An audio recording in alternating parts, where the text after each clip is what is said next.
Ladies and gents, kaiju fans and tokusatsu fans alike, the big moment has come. Max himself, have we decided on the Duke of Monstrosities? Is that the last thing that we decided on? Maybe we'll abandon that title. Doesn't matter about that. The most important thing is, my friend, you have just come back from a very, very long journey. From Japan. And what did you do in Japan? ... Well, I was attending G-Tour 3.5, a big tour around Japan, and one of the last things we got to do to end the whole celebration was go see Shin Godzilla. And that is exactly right now what we are going to do. In this audio-only episode of Monstrosities, may I present to you Max's review, spoiler-free at first, of Shin Godzilla. Yes, this is the spoiler-free review of the film. So, personally, it might be my favorite Godzilla movie of all time. Yes, I said it. The one thing that absolutely should not be said about a movie after seeing it is that this might be my favorite one, even better than 1954. And I'll go into reasons why I like this film better. But for right now, I'll just say it like this: this movie's very good. It's very well done. Anno and Higuchi were firing on all cylinders for this film. They were on point. The actors were on point. They did a great job with their performances. Satomi Ishihara, while she was a great Japanese actress, she did play the role of an American. As an American, she was supposed to be an American, half Japanese, and she was supposed to speak English, which she did try to do, so good on her. She spoke English, and she spoke it well, but it was through a thick Japanese accent, so sorry, you couldn't pull off being American. But aside from that, a lot of stuff was fantastic about this movie. The effects were great. The design for Godzilla I always liked from the get-go. Now I like it even more, knowing all the context behind it, knowing how it works, etc., etc. There is some people writing off the film, saying that, oh, it's more CG than practical effects, and they abandoned their promises. Just don't go see it. Who gives a shit? This Godzilla is amazing, CG or practical effects, regardless of it. This is an excellent interpretation of the character, in my opinion. The music is fantastic throughout the film. They do not use Ifukube's scores sparingly, so plenty of classic music that you know and love. And speaking of classical stuff, this film does a very interesting job of sort of combining modern and old school. And we're talking really old school, like all the way back to 1954 old school stuff. And it really tries to incorporate both old and new at the same time, which is something, it was really an admirable job that the film did. Really, really well put together in that regard. The plot's interesting. It's very government sort of politically driven. It's not, man, how do I phrase this? There's not a lot of stuff about seeing what happens to people on the ground. We're not following like a soldier or anything like that in 2014.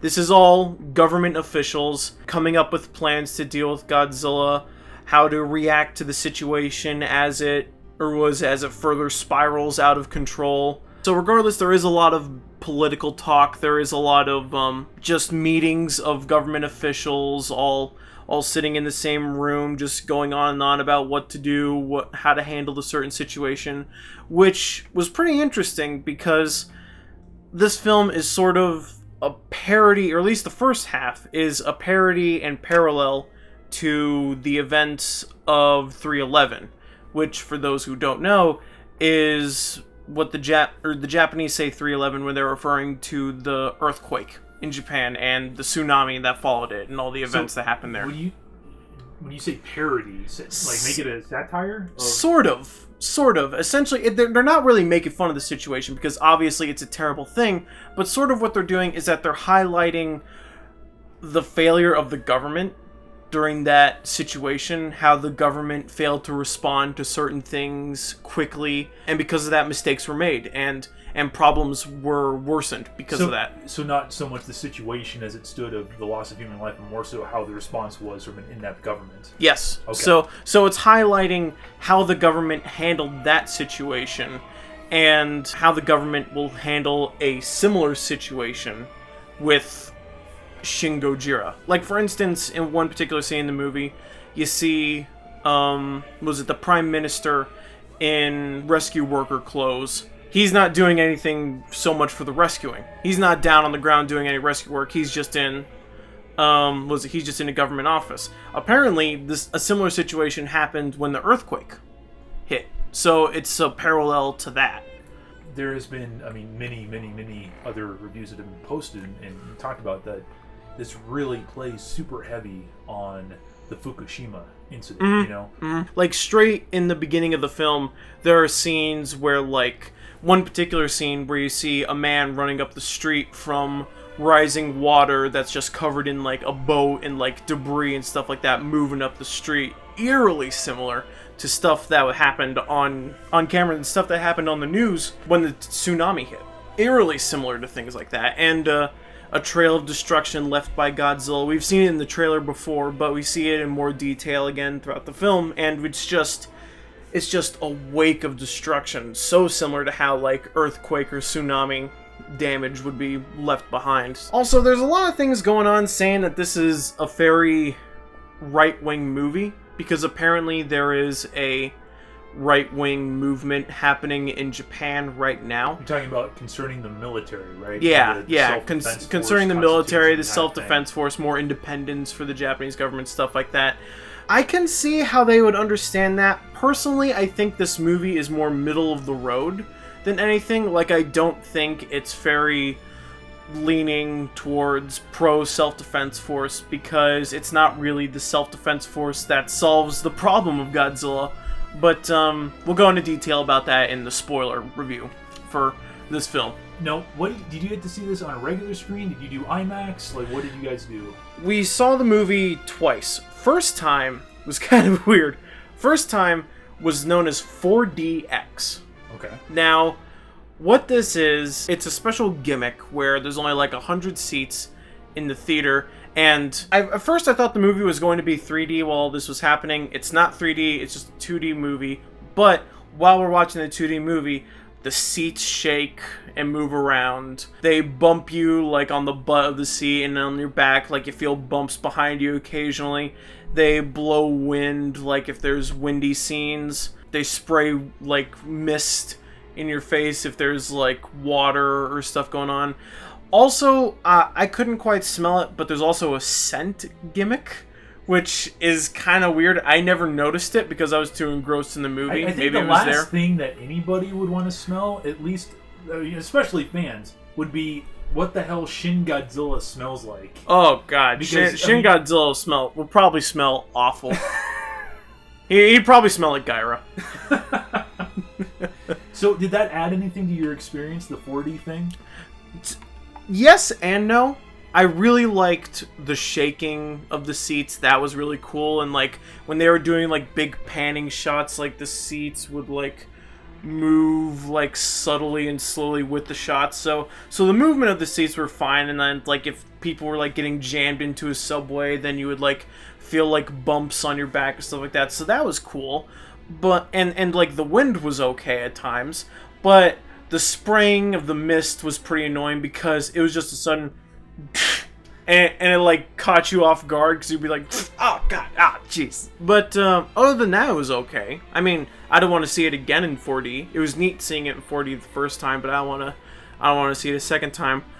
I will say, the second time I saw it, I just saw it straight 2D. Straight, normal, in a seat. All of the theater seats weren't very comfortable. I don't regret seeing it either time. This movie was a must-watch. And one of my friends on the G-Tour, Jean, took a quote from Alfred Hitchcock and rephrased it like this, and I'll use this quote from him. A good movie is worth the price of admission. A great movie is worth a dinner and a babysitter. And this movie was worth a ticket to Japan. So that's all I really gotta say. And I guess now we can move on to the spoiler section of the video. Before we start getting into more spoiler-filled territory, let me just ask, how did other people on the tour feel about it? Because one of the things that has popped up about this, and again, from the people who haven't seen it, they've been very, very, very divisive on how the character is treated, how he looks. Even some people that have commented on this own channel have said, they saw the movie and they even found it boring because of the fact that there's just so much talking. There was a Kotaku review that came out that said there's just way too much talking in the movie, period. I think a couple of G fans also said that it's just very kind of rah-rah military, kind of like how Godzilla 98 was. How do you respond to that? I mean, obviously you don't feel that way, Yeah. but how did other people in the tour feel about it? And how do you respond to the idea that this is actually a boring movie? I will say that I definitely understand where people are coming from with saying that it's a boring film. Like, there is a lot of talking in this movie. A lot of, political discourse and a lot of just, back and forth between all these different characters that you gotta keep track of. So, if they say it's boring, I definitely understand. It's around end of second act, beginning of third... Or actually, I'd say beginning of third act that things get really boring and it's a really, drag out to, the final thing with Godzilla. That's sort of the most boring chunk of the film. So I definitely understand what they're saying. Personally, I don't think the movie is that boring. Because... Or neither time we saw it in English subtitles. So I just had to piece together little bits of the story where I could, and from what I was seeing. And throughout the whole time watching the movie, I was intrigued. I was invested. I was never bored. Every time characters talked, they were shot from different angles, from different perspectives of characters. The camera was constantly moving and shifting between what was happening, and all the characters talk with each other constantly changing, which is really sort of, I guess you could say, something that Anno does a lot, is that he shifts a lot, or he shifts the perspective a lot during his programs, which is here as well. That still happens. So even though I couldn't understand a lot of it, and later was able to understand it thanks to the help of our tour guides, but even though initially I wasn't able to understand a lot of it, I knew there was interesting, political drama happening throughout this whole film. Just this mounting pressure from the US government on the Japanese government. I do get why they say it's boring, but personally I don't think it's a very boring film. You were just saying, I think that this wraps up your spoiler Yes. review. And in a nutshell, it sounds like you're just telling people, go see this movie. Yeah. Go see this movie. It's well worth the watch. Well worth the watch. So definitely go see it once it comes to America and it gets a theatrical release. Definitely watch that film. If you do not want to listen to spoilers, if you want to be surprised, or at least as best as you can be, once you are able to see this movie, I would suggest very strongly to go ahead and tune out now, because Yes. from here on out, it is, we're gonna Spoiler hear central. every single freaking detail we possibly can squeeze out of this guy. Yes. So, Max, what do you got?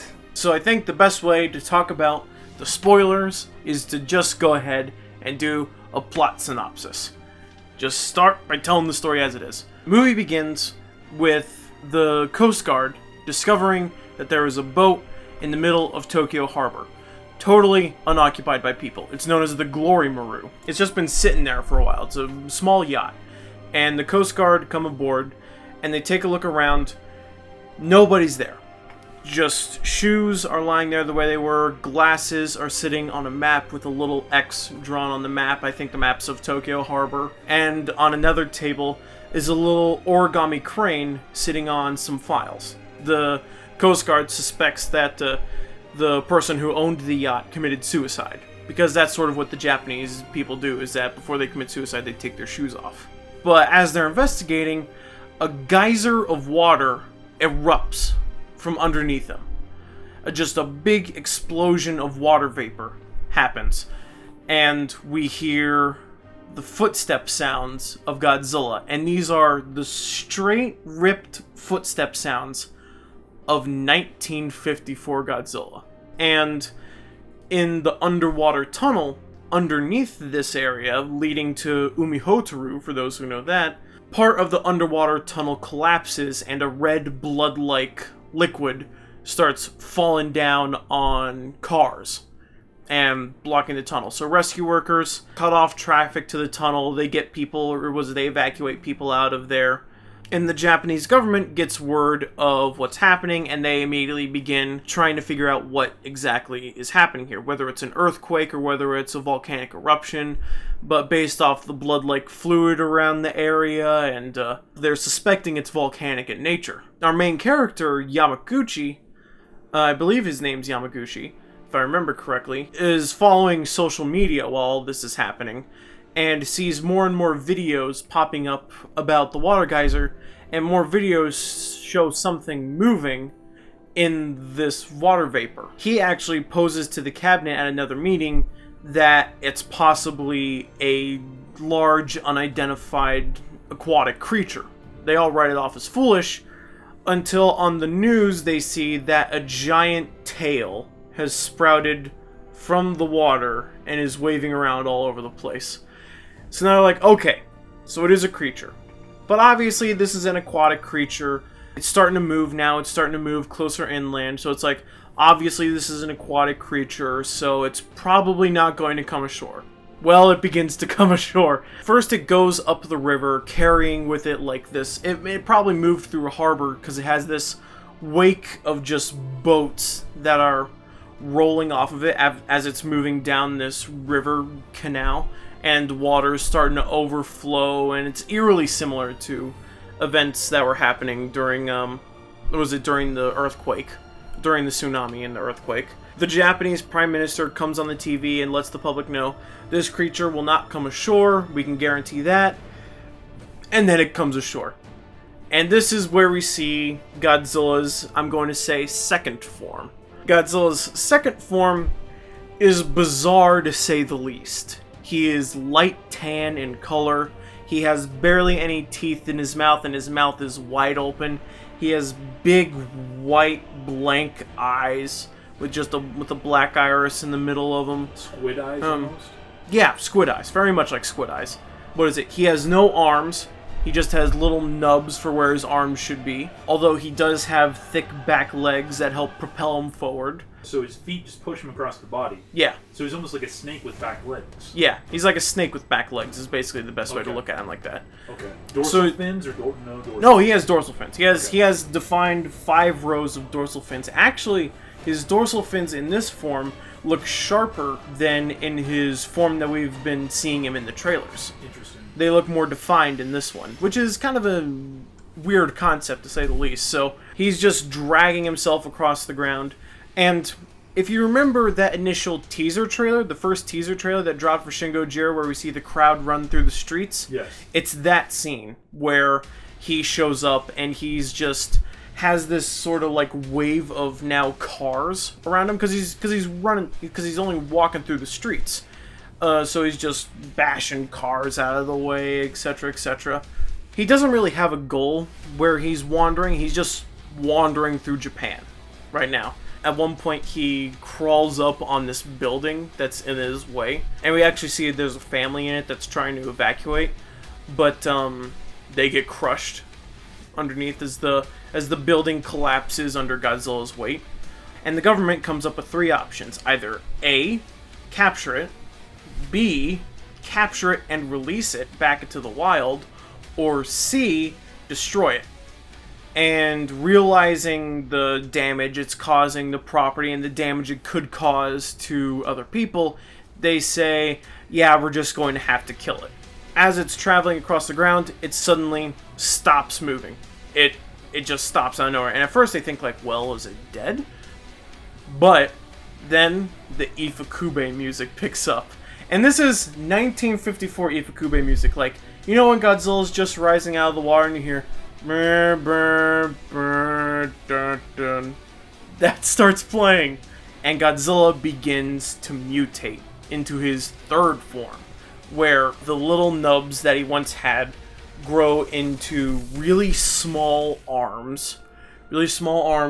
He gets up on his back legs. His skin becomes darker in color. The gills on his neck, which again I forgot to mention, he has gills on his neck in the second form that occasionally gush out the same red liquid that fell through the underwater tunnel. The gills disappear. More teeth show up in his mouth. His spines light up red a little bit, and he rears up and he lets out the original 1954 roar. And it plays out in an interesting recreation of the 1954 film where he destroys the train when he first lands in Tokyo. That happens again, where he destroys the train and the civilians are on the hillside looking in shock and awe and what's happening and how they're going to be able to deal with this. Seeing the escalating situation, the Japanese government deploy helicopters to kill Godzilla. Can I just interrupt you real fast here? Now, there have been reports of this from numerous sources, and I don't know if it's confirmed or not. I'm assuming it would happen in between the scenes where you have what you're calling Form 2 and Form 3. Yes. Does Godzilla eat people in this movie?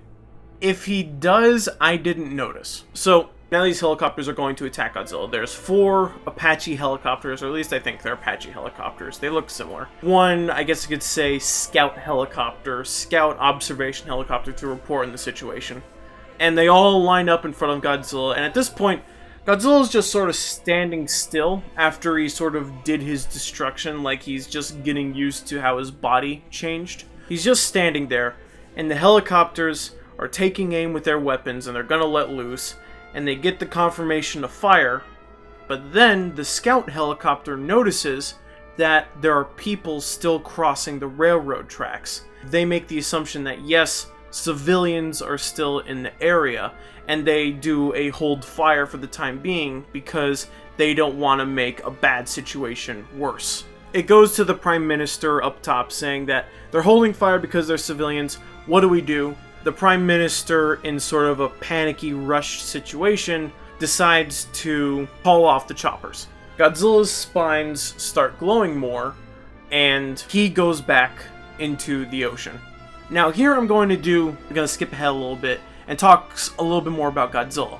You see, the reason Godzilla went directly back into the ocean and the reason his spines glowing were important is because we now know, I think, a little more about Godzilla's physiology than ever before.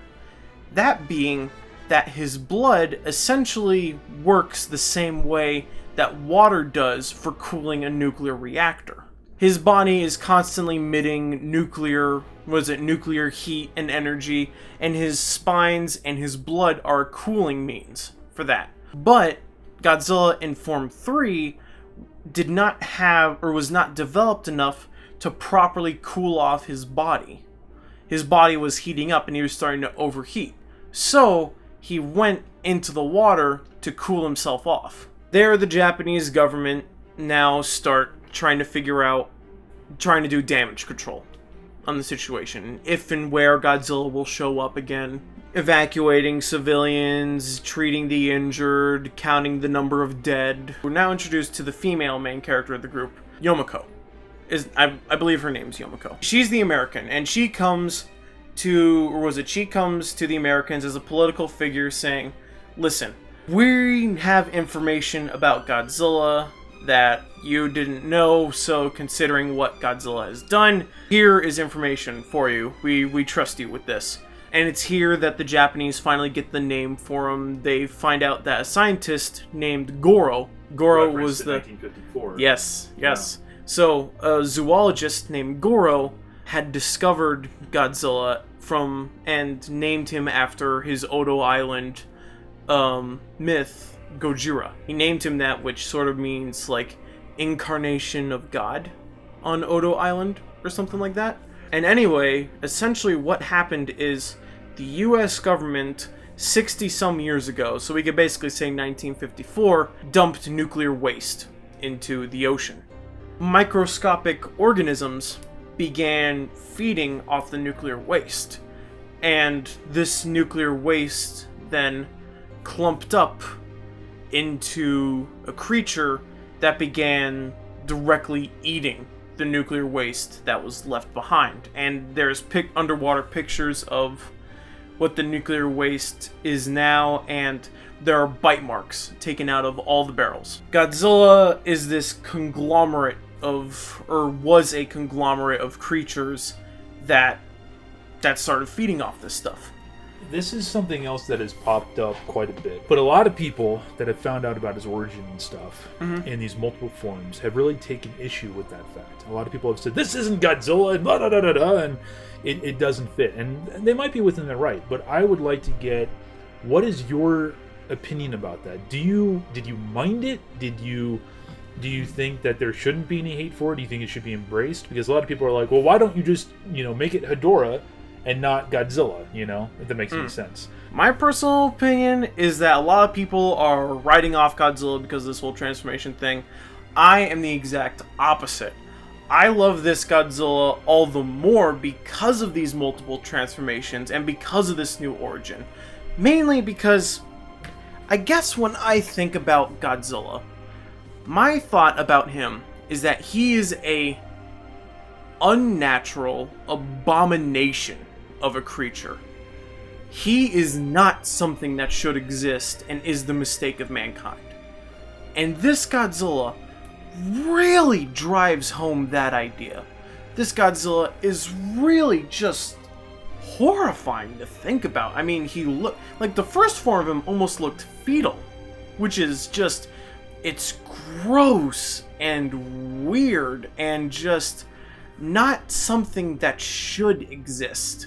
And that is what I think is so interesting about this Godzilla. He is an unnatural abomination, which is brilliant. This is a brilliant interpretation of him. Do you feel that if we did not have the 2014 film that took a more traditional approach, that you would feel differently about that? And I only ask because if this was like the first movie since Final Wars that introduced this, would you have an issue with it?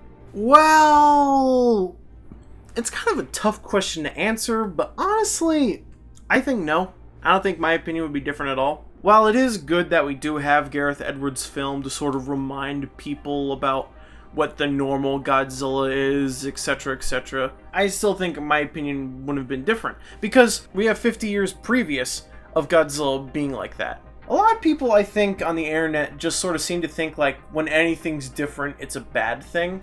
Like when a meta series like Godzilla, when it tries to do something new, they think it's the worst thing ever. You still have everything else to look back on. It's not like whatever was originally there just up and disappears when something new happens. And while it may be kind of sad that it's like you're not getting something that you really like now, I mean, there's still a chance that it could be that way in the future. I don't think it's something people should really complain about. Anyway, going back to the plot of the film, Yomiko girl gives them details on Godzilla, or they also give them a weird biological map that Goro made before he died. Apparently Goro was the one who was who owned Glory Maru and who committed suicide. He left behind a note basically saying something of like, I've unleashed this monstrosity and I now leave it to the rest of you. They give the government officials a biological map. They can't quite figure it out and they want to try and figure out a way to decipher it. And while they get all this information, suddenly Godzilla reappears. This time he's in form 4, or which is what we've been seeing on the posters and in the trailer, etc., etc. Is Form 1 your little microbe animals? Well, Form 1 is, we never really see it. From what I understand, the microbes clump together into sort of a tadpole-looking creature. So there is a tadpole thing in here. There is a tadpole. Okay. It is confirmed. We never see it. Because I thought that was BS. There was a lot of people talking about this tadpole thing. Mm-hmm. There was a weird picture, I don't know if you saw it. It was taken at Wonderfest. Yes. And people were like, oh, it's this tadpole thing. And then they're like, no, it's actually this gourd fruit. And then all of a sudden, now we're hearing there's a tadpole after all. Yes. From what I understand, there is a tadpole form. We never see it, but we do know that this form just lived in the ocean and made its way to Tokyo Harbor before it evolved into Form 2. Now, Form 4 has risen out of the ocean and is making his way to Japan. Obviously, he's at least twice as big as Form 3.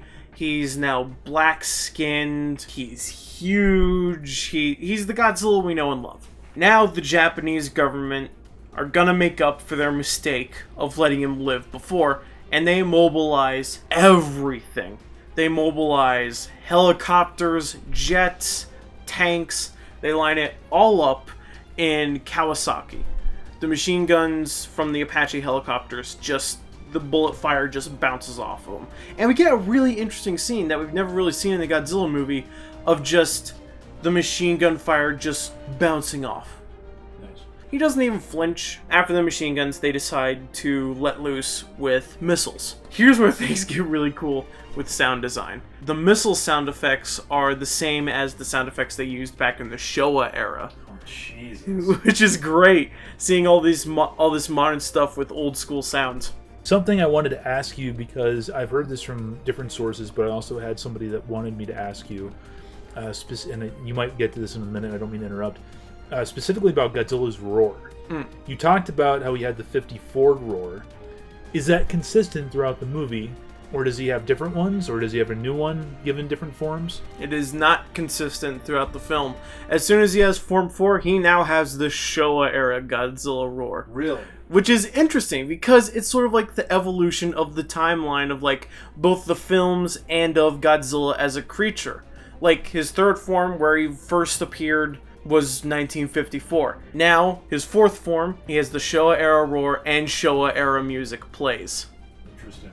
Very interesting stuff. Again, sort of going back to what I was saying before about combining the old and the new with everything in this film. Personally, I think it's great. It's very interesting to hear, and oddly enough, I guess it doesn't really detract from anything. So the helicopters start laying missiles into Godzilla, and again, old school explosion and old school Showa era like rocket firing sound effects. They blow up in Godzilla's face, leaving behind a big like smoke cloud and flames and stuff like that.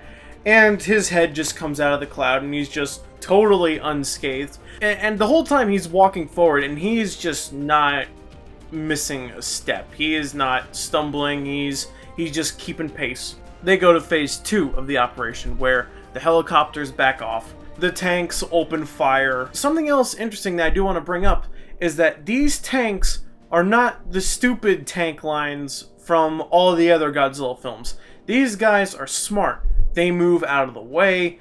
They reposition themselves to make sure they have good firing angles on Godzilla, etc., etc. They decide to go to phase 3, where the tanks back off and jets fly overhead with big bunker buster bombs underneath that they drop on him.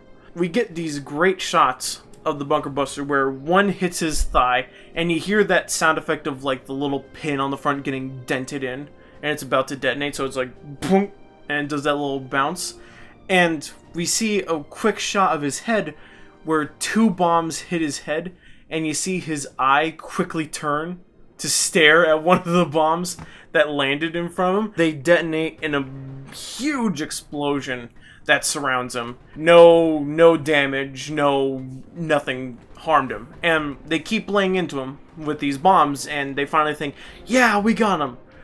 That is until the main bridge that connects this sort of river that they are guarding, this main bridge flies up into the air. Whether it was through his tail or whether he kicked it, somehow Godzilla knocked this bridge into the air. All the tanks are like, oh shit, and drive out of the way, although a couple of tanks aren't quick enough to get out of the way and they're trapped underneath it. They don't blow up like in this movie. It's all realistic, so they do end up just getting trapped underneath the bridge. So, essentially, this whole mission was a bust.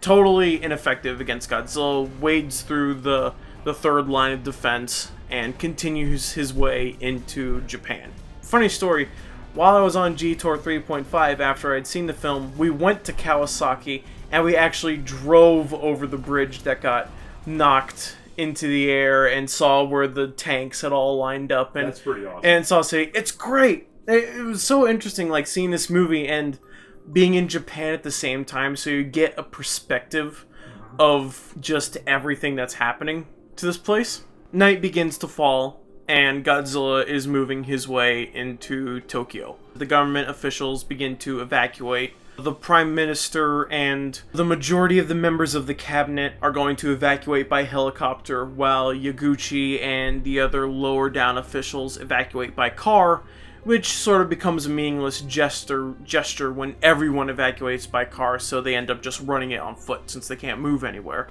Godzilla's wading through the city, and we get a really beautiful shot of seeing, like, Godzilla's, like, collar, chest, and all of his spine's, like, glowing red. While he's walking, he's actually causing blackouts in the city. Apparently, his body is also absorbing energy from, like, live wires and stuff that he connects to, so wherever he walks, it eventually blacks out. At this point, the Japanese government, desperate to find a solution to this whole ordeal, decides to call the Americans for help. And they say, okay, if you got something, we need it. And they're like, yeah, we got it. The Americans show up with B-2 stealth bombers, and they have these big-ass bombs with them. Now, these aren't nuclear. If you want something wiped out with a non-nuclear solution, you go to that bomb. They drop it on Godzilla. And it actually works, surprisingly. Godzilla is taken aback by these explosions. He's wounded, he's gushing this red blood out of him. And it's at this point where he realizes that his life is in danger, and he needs to take shit seriously now. So here we get the moment of truth, the one that everyone's been waiting for, the heat beam. This is the most spectacular scene that I've ever seen out of a giant monster movie in a long time. This is unbelievable. Like people were saying how cool, like, Godzilla's heat beam in 2014 was. This blows that out of the water by a mile margin. It is unbelievable. So, he's wounded, and he starts glowing bright purple. And he opens his jaw real wide, and then his bottom jaw spreads open like a snake. Now, it doesn't spread apart into, like, two sections of a jaw, so like you see on some monsters. No, it's not like a Predator thing. It's just, like, spreads wide with gums, like, in between it. He spreads his jaw wide, and we see a black glow, or a purple glow coming from the back of his mouth. He's staring directly down at the ground now, and he spews out this black smoke, and it starts spreading down the streets of Tokyo. And this is going everywhere by this point. It's knocking cars and shit out of the way, and a second later, the smoke ignites into a jet of flames. And this is insane. Instantly, the surrounding city is engulfed in fire. I'm not talking one building. This is the whole city is in flames from this fire breath. And the sound effect that's playing is the Showa-era heat beam sound effect, which is great while this is going up. So he's letting loose with this, and... What color is it during this time? Orange. It's orange. It's the normal color of flames at this point. So, you know those scenes of, like, when nuclear explosions go off and you see a building where, like, the building gets hit with a shockwave and all the windows blow out and then it, like, vaporizes and stuff like that? That happens to a building because of these flames, and we see that happen to one of them. Really spectacular to look at. But Godzilla is just getting started. This silver film, almost like sunglasses, goes over his eyes. The orange flames concentrate into a thin purple beam, and it goes from the normal, like, roar kind of sound effect for the heat beam to this really high-pitched whine. So he's concentrating this jet of flames down into the beam and arcs his head straight up, and this beam cuts like a knife across the night sky and knocks out one of the B-2 bombers, cuts it in half. So, are we officially stating in this review that Godzilla has the Gauss beam? Yes. It's that clean a cut? It's that, well, I mean, obviously, like, the plane, like, sort of, like, explodes into flames. Right, but you know what I'm talking about, how cleanly... This is like a straight cut across thing. Okay. This is Godzilla is full-blown Gauss beam. Basically, everyone in the government their pants. They have no idea how to deal with this. Godzilla is far from finished. The bombers still try to hit him with the bombs because they saw it was effective. So, Godzilla, in the meantime, is arcing this heat beam across the city, chopping buildings in half. He then closes his mouth. He cuts off the beam, and there's smoke rising from his mouth. But he's still burning with energy, still burning bright purple. So he turns his back as the bombs are dropping, and he fires like 10 or 12 heat beams from his back that are the same as the ones that he used in his mouth. These beams knock out all the bombs that were going to hit him, and at the same time cut down buildings and destroy the B-2 bombers that were trying to kill him. And Godzilla, after it, still turns that off and deconcentrates the heat beam that was the thin line to the jet of flame beams, and he continues his march through Tokyo as the whole city is engulfed in a sea of fire. Going into this beforehand, did you know about that, or was that complete surprise to you? This was complete surprise. I knew that Godzilla's heat beam was going to be destructive. I had no idea it would be this. There are a lot of people with reservations about what they did with the heat beam, shooting out of his back and whatnot. And granted, obviously he uses it a little bit later. Maybe you want to answer this a little bit later. But were you turned off by this at all? No. Were you jarred by this? Because again, it really is different from what we've gotten in the past. This is the most spectacular thing I have ever seen. And I think this really isolates Godzilla as a world-ending threat. Like, he is not just some monster that might occasionally, destroy a city or two, like a hurricane or something like that. He's not like that. This is a end of humanity doomsday scenario. Godzilla expels a lot of energy because of this, so he actually goes into hibernation. He stops dead in his tracks, and he just stops moving, period. Not even his tail is wagging. His tail is just frozen in midair like a vinyl figure. And he's standing still? Yep, standing perfectly still. And the whole reason he's doing this is so that he could recharge. I should mention one more thing. During this whole heat beam assault, we see the Prime Minister and the Cabinet's helicopter taking off, and it gets caught in one of the beams and is instantly wiped out. So the Prime Minister and the majority of the Cabinet are dead. Also, the Japanese government is in a tizzy trying to figure out who the new Prime Minister is, trying to reorganize themselves. While this is happening, the Americans, the Chinese, and the Russians come up with an ultimatum saying, we need to nuke this creature. While this is happening, they try to gain more information about Godzilla while he's just standing still. They find a flesh of his skin that is caught on a building, and they take a sample of it, and they realize that it too is regenerating. They now suddenly realize that Godzilla has the potential to asexually reproduce. How did you feel about that? Personally, I think it's kind of smart. I mean, think about it this way. Like, in Godzilla 2000, we heard about Regenerator G1 that essentially let him regenerate wounds that would take weeks or months to heal in a matter of hours. Well, I mean, I guess that kind of makes sense if a chunk got blown off of him.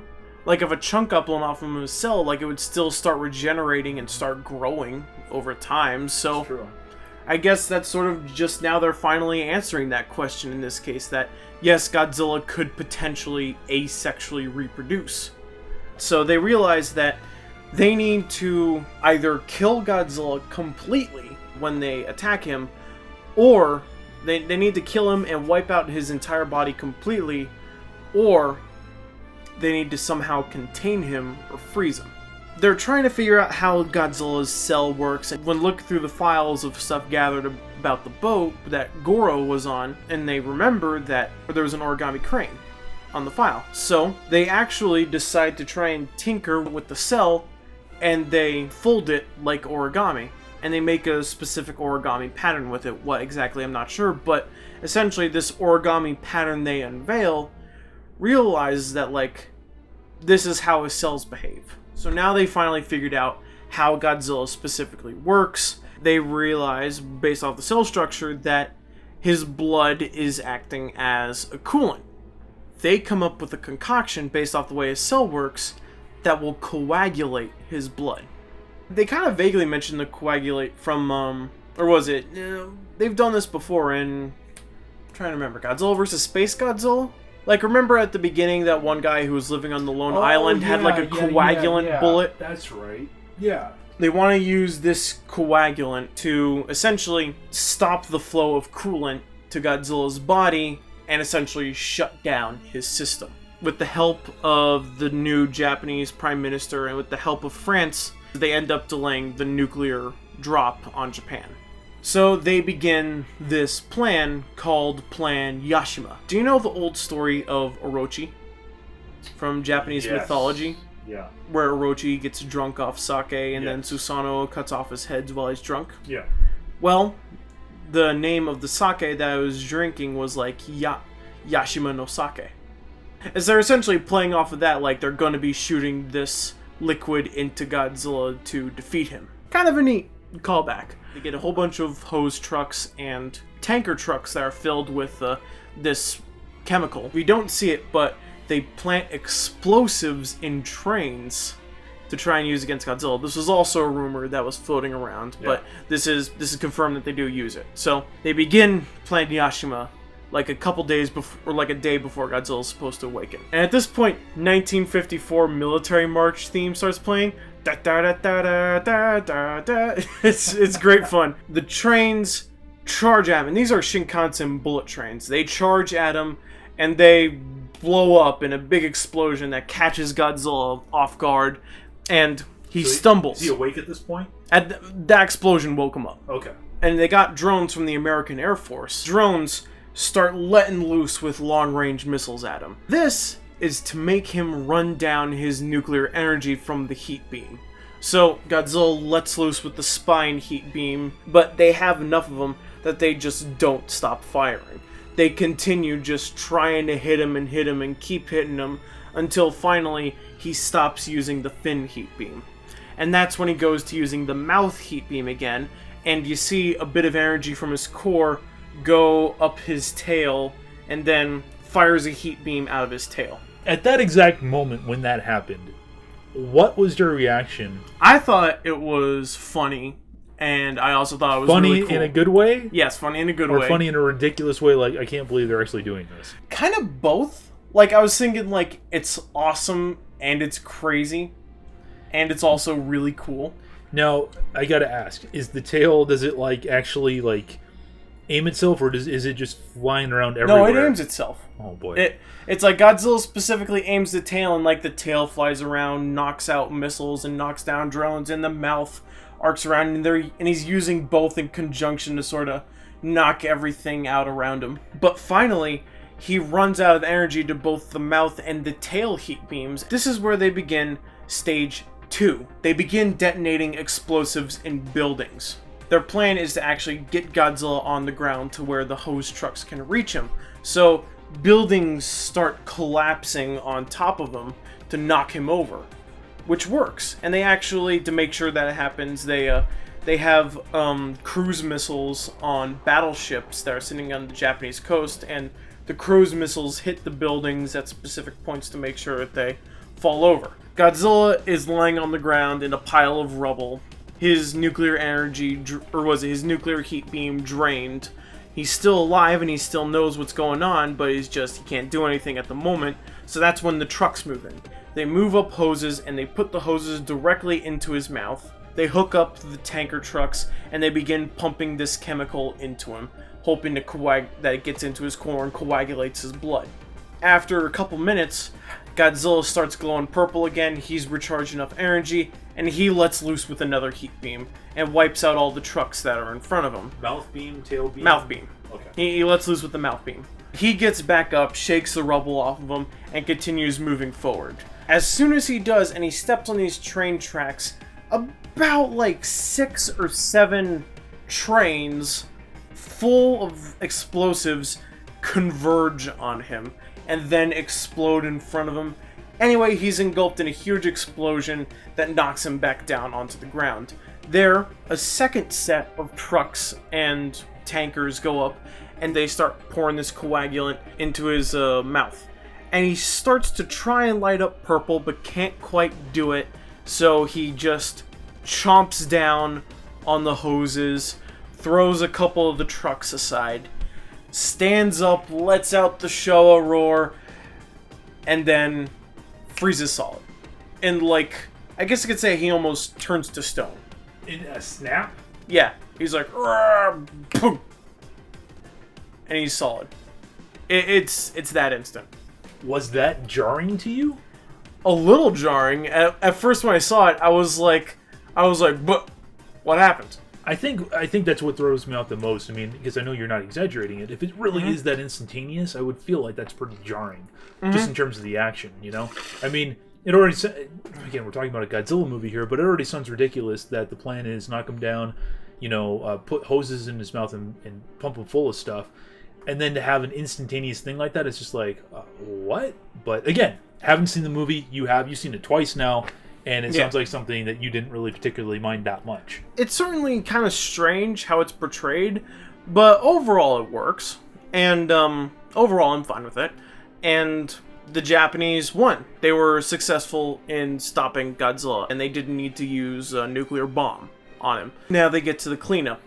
Yamaguchi gives this sort of last speech to himself while staring off at Godzilla at the distance, saying like, we as a species now need to cope with this creature or other creature's existence. It's at this point where we finally get the shot of what's going on with Godzilla's tail. Now, a lot of people say these are, we look at the tail, pans up, and we see that the tail is sort of, the tip of the tail sort of unraveled into what looks to be human skeletons with Godzilla spines on them, like oak leaf spines running down their backs, and that's where the credits roll. Some people have said these are human skeletons. Honestly, I don't think so, for a lot of reasons. One, Godzilla has never seen eating people in the film, and we know that he's formed from microorganisms at the bottom of the ocean. So, I don't think it's humans for that reason. Two, human skeletons don't have the oak leaf pattern, oak leaf spines that Godzilla has. So they're obviously mutated and they have like sharp teeth. And three, if they were humans, they'd be huge, because they're like the size like the tip of Godzilla's tail, which is huge. They're a lot bigger than normal human skeletons. So I think they're just kind of human looking or just monstrous looking skeletons that were asexually reproducing off of Godzilla. Like, the best way I guess you could describe it is that Godzilla was starting to split like a cell. Did you or anybody else in the group that saw it get the sensation that to just attach such an ambiguous ending shot like that it was really just Anno kind of just being like, hey, here's some cinematic for you, go and sit there and analyze it. What do I mean? Did it feel like that, or did it feel like it was actually trying to set itself up for a sequel? A little bit like that, but I have a feeling this movie is setting itself up for a sequel. Gotcha. Because so far from what I know, this movie has been a huge hit at the box offices. Everyone in Japan is just eating this movie up, which is great. Which means more Godzilla like this, because I really like this Godzilla. If you hate this design, I'm sorry, but I think it's cool. So we get to see more of it, and I feel like this is like set up bait to a sequel for the film. There was some rumor going around that Godzilla was a lot like John Carpenter's The Thing, where it would just absorb everything and like absorb other life, and that, you know, those people could have been people that had been killed in the rampage in the very beginning or something like that. Was there anything to indicate that, or is that just something that Not really. Okay. There wasn't really anything indicating that his body was sucking anything up. Like, if it was, I think there would be like little telltale signs that it was happening. How did the rest of the group feel about it?